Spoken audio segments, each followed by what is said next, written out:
I received an email today from someone who was concerned about their current circumstances, and they were concerned about the coronavirus, and asked me, how do you think it's going to affect businesses and how is it going to affect QLA? The short answer is, I don't know what's going to happen with the coronavirus. Obviously a serious situation. But for some businesses it will be good, and for some businesses it will be very, very bad. What he was asking about is how you stay focused. And I think the best way to tackle that is just the simple rules that we've talked about over and over again. Easier said than done oftentimes, but keep your mind on what you want and off what you don't want.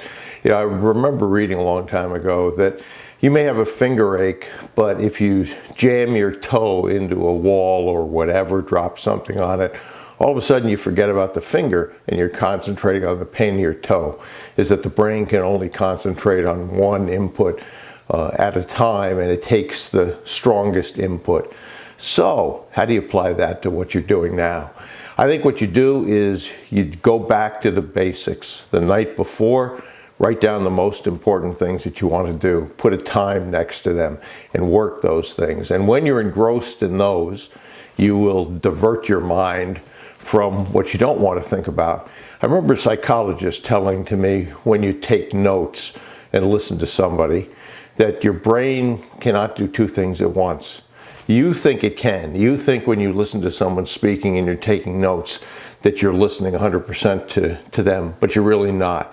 You're cycling back and forth between listening to them and writing the notes, oftentimes quickly enough that you can get the gist of what's being said.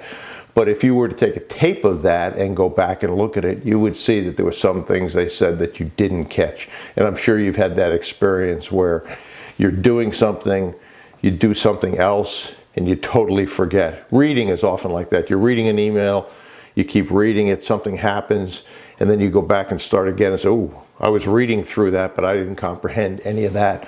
So that's my best advice. Keep your mind on what you want and off what you don't want.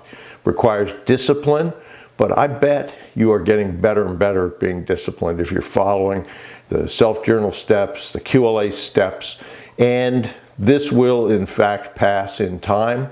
And the most important thing is, don't let it rob you of time in what you're doing.